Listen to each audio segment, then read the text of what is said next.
Hello, and welcome back to Baxter's Blades. We're going to have a little chat. I have an old Apple here, and I have a carbon steel Saw Jr. Let's get some teeners on this blade. This is a John J.O. Ventures Outdoor slip. If you like custom slips, high quality, check him out. He gifted this awesome teal one to me. I use it for almost every Saudi. I love it. Yes, I have this Crendel pocket worn gray bone. I have the Barlow, and these have no teeners on it, so I figured we'll peel an apple, have a little chat.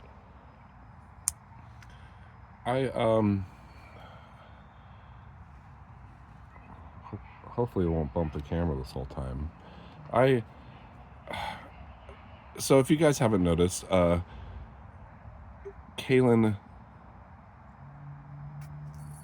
Gunslinger Cal, he released a video on his full case collection, and it's a long video. He has a lot of case knives. There's some really nice case knives in there, and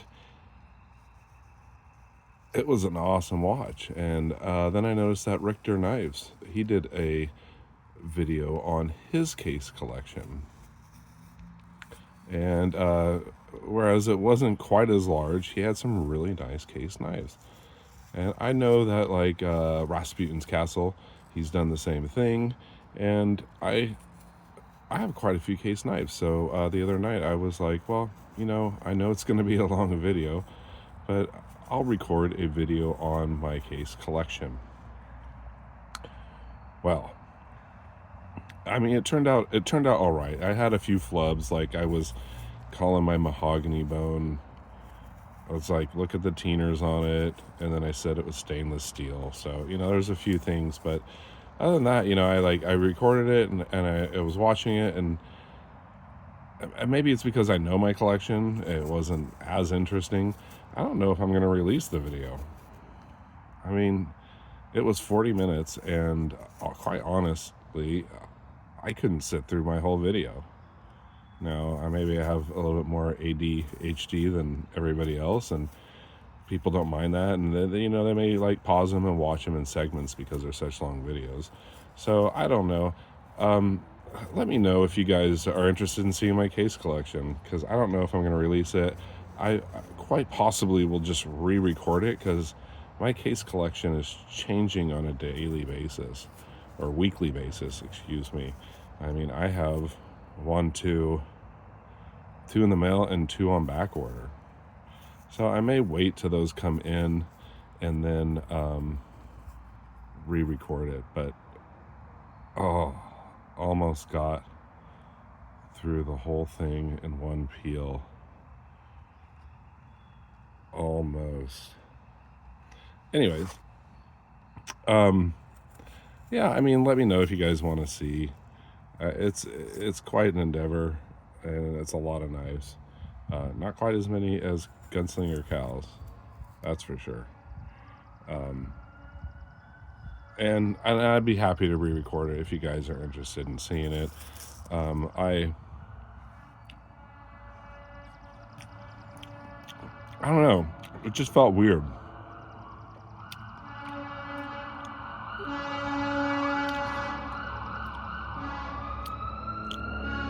We have some sirens going by.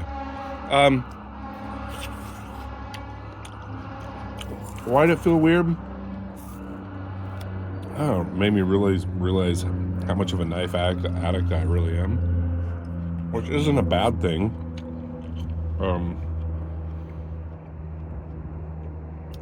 It was just odd, and I don't know. I don't have as many rare collectible vintage case knives as other people in the community.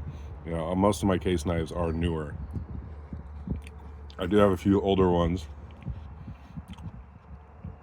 so I felt that maybe it wasn't quite as interesting. I don't know. I just wanted to get that off my chest. So I may or may not release it. I'll probably end up re-recording it, but like I said, 40 minutes. That's a long video. I was getting halfway through it, and I was like, yeah, I'm not done, but my attention span is shorter than most people's. What else is going on? Well, RJ's Lives this Sunday. I will be there, and I think we're talking about buck knives. And you may ask, why do I not carve my apples with a buck knife? Well, a buck knife would actually do a fantastic job at peeling, carving an apple.